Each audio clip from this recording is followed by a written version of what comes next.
decided to interpolate and ask a few questions to our distinguished colleague, Mr. Speaker, dahil medyo nalito ako nung ang pinag-usapan ay ang posisyon ng Senior Deputy Minority Leader, pero tila nalihis ang kanyang speech patungo sa pagpupuntirya na majority ang may kasalanan. May I inquire, Mr. Speaker, distinguished colleagues, to the Honorable Egay Erice, paano po ba pinipili ang isang Senior Deputy Minority Leader? Well, alam na po lang po natin yan, Mr. Speaker. Hindi pa lang naman ngayong administrasyon na ito, ng mga nakaraang administrasyon, hindi po tayo pumipili talaga ng minority leader kung walang blessing ng leadership ng House. Ibig sabihin, distinguished Speaker, nung ikaw ay naging Senior Deputy Minority Leader, ito ay may sabwatan sa mayorya? Ang ganito po ang nangyari nung ako po ay nirekomenda na Senior Deputy Minority Leader ni dating Senior Deputy Minority Leader Paul Dasa. Well, Hinirap Mr. po ako, excuse me po, Mr. tapusin Speaker, niyo lang I po have ako. the name Senior Deputy Minority Leader. Noong 19th Congress. Well, Paul Mr. Dasa. Paul Nirekomenda Daza. niya po ako. Sabi niya, kakausapin niya si Minority Leader Nonoy Libanan upang ako ang kanyang maging kahalili. Ibig sabihin, Mr. Speaker, ang Hindi pa po ating ako tapos. kagalang-galang Hindi pa na po. kasamahan na si Patapusin Honorable niyo Egay muna ako bago Erice niyo ako ay tanungin. hindi pinili ng minorya? But, Because that is... kaya nga po, patapusin niyo ako para may kwento ko lahat. Pwede? Yeah, but can Kung I pwede lang ako. Kung pwede, pagkatapos pwede niyo ako can I tanungin. have a direct answer, Mr. Speaker? I am directly answering you. Yeah, Mr. But, Speaker, my question is Honorable- very simple. Napili ba siya ng isang former member of the House? Because that is very Nirekomenda unparliamentary. po. He's putting some words on my mouth. Ang Honorable- sinabi ko po, nirekomenda Session ko. suspended. Okay?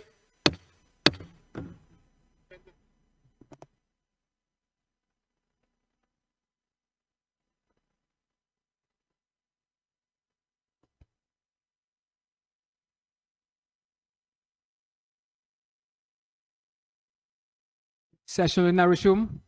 Honorable Garin, you have now had you now Mr. have the floor. Speaker, if I may, this is my 6th term in Congress. And this is the first time that I've heard that a former member of the House can recommend. Will that be tantamount to dictating to the members of the minority? Because, Mr. Speaker, distinguished colleagues, I was once a Senior Deputy Minority Leader of the 18th Congress, and we chose our officers among ourselves. Hindi po kami nagpadikta, at yan po ay katanungan natin sa ating mga kasamahan sa minorya. Well, I'll do laud and respect the Honorable Egay Erice. And of course, I very much welcome the election of the Honorable Laila De Lima, the new Senior Deputy Minority Leader. I believe, Mr. Speaker, itong mga bagay-bagay that should be a concern of the minority because they elect the officers among themselves. In fact, our rules, Mr. Speaker, says, kapag tayo ay nagbobotohan, nagboboto tayo kung sino ang ating magiging speaker.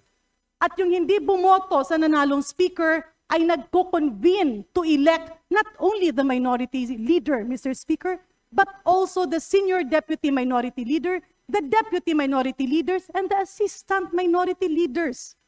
Ang punto lang dito, Mr. Speaker, distinguished colleagues, I do empathize with the feelings and emotions of my good friend whom I idolize and a very good friend I had during the Aquino administration. Pero ang sa akin lang, Mr. Speaker, we do respect his voicing out. But let me also call his attention to what he says because I am an author of one of the proposals in the anti-political dynasty bill. Ang pagpaparatang na pinataba, ang pagpaparatang na tila, minanipulate, napakadami ng ating mga debate kahapon. And in fact, this is still being deliberated. It is still under the technical working group. Bakit po ba natin lalagyan ng mantsa ang ganitong bagay? In fact, Mr. Speaker, I did not stand up, but it is actually out of order to discuss an item that is precisely being deliberated within the committee. So, Mr. Chair, distinguished colleagues, with due courtesy to my distinguished colleague, naiintindihan ko na ang pagpalit ng liderato as Senior Deputy Minority Leader is something that we should respect because it is the decision of the minority. But accusing the majority of meddling in their affairs, accusing the majority of meddling in their voting or whatever is something that I cannot accept. There will always be a proper forum to air that. Somebody could have objected to the election. We were not even party to that. But Mr. Speaker, distinguished colleagues, lahat tayo dito ay may karapatang tumayo. Lahat tayo ay may karapatang magsalita. Lahat tayo ay may karapatang ipaglaban ang ating pinaniniwalaan. But nobody has the monopoly of knowledge. Nobody has the monopoly that what he believes should be right. Dahil pwedeng ang paniniwala mo ay hindi paniniwala ng iyong mga kasamahan. Mr. Speaker, distinguished colleagues, let us respect the decision of the minority dahil hindi rin nila tayo pinapakialaman. But blaming the majority leader, the members of the majority, for what happened in their change in leadership is already unparliamentary and uncalled for. With that, Mr. Speaker, may I appeal to my good friend and our distinguished colleagues. We have tolerated and even heard all your stand on many issues. We have also conveyed and mentioned our stand on our side. Sometimes magkakasama tayo sa ibang issue, minsan hindi tayo nagsasama-sama. It's a matter of belief, idealism, and being the real voice of our people. So may I appeal to my distinguished good friend from the minority. Please spare us, the majority. Kung anuman ang nangyayari sa minorya, ay ating nirerespeto.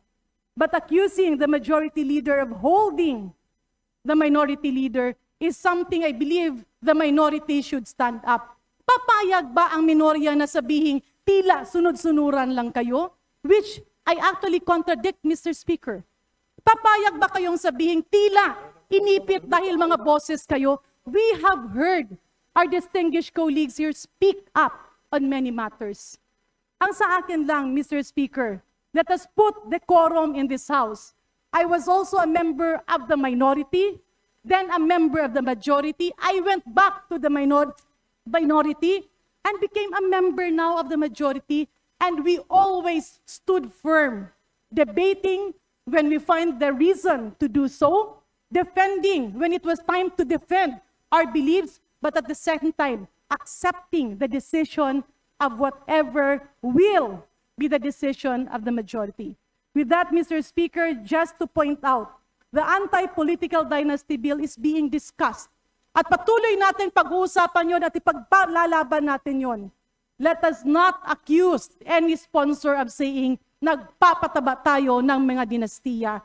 And let us not accuse the majority of meddling with the election of the minority, because that is your concern and that is something that should be addressed by the minority. Do not drag us into the problem of your election of officers. Maraming salamat, Mr. Speaker. Maraming salamat, distinguished colleague. Mr. Speaker, may I respond? Honorable Erice is now recognized. Yes, I am not accusing the majority. I'm accusing the majority leader. Because he called me at his office. I was accompanied by the minority leader. At tinanong niya ako, mismo, bakit ako nagsalita ng gano'n? 65 years old na ako. 30 lang yung nagtatanong sa akin. Hindi na ako nirespeto. Tinatanong, bakit ko sinabi yung mga sinabi ko? Wala na ba akong karapatang magsalita bilang miyembro ng minorya? Madalas akong sabihan, ni minority, ito na ilibanan, pwede niyong tanungin. Tumatawag sa akin, si Sandro, nagre-reklamo sa mga salita mo. At kahapon, kinausap niya ako. Sabi niya, Egay, hindi ko na kaya ang pressure ng itaas. Kaya sabi ko, okay lang, para wala ka na rin problema. At sinasabi ko, pinararangal ko na ang papalit sa akin ay kasama ko sa Liberal Party. At mali rin po yung sinabi nyo na pinagdidebatihan pa sa technical working group. Tapos na po. Approved na sa Committee on Suffrage and Electoral Reforms at ito ay dadali na po sa plenaryo for plenary debates. Kaya po, bakit ko po nasabing bundat? Simple lang po. Ang proposal po, isa sa national, isang governor, pwede. Kahit kung ilang distrito, bawat distrito, pwedeng isa, magkakamag-anak. City mayor, kung 7 sa isang seat, sa isang probinsya, pwede, 7 magkakamag-anak na mayor.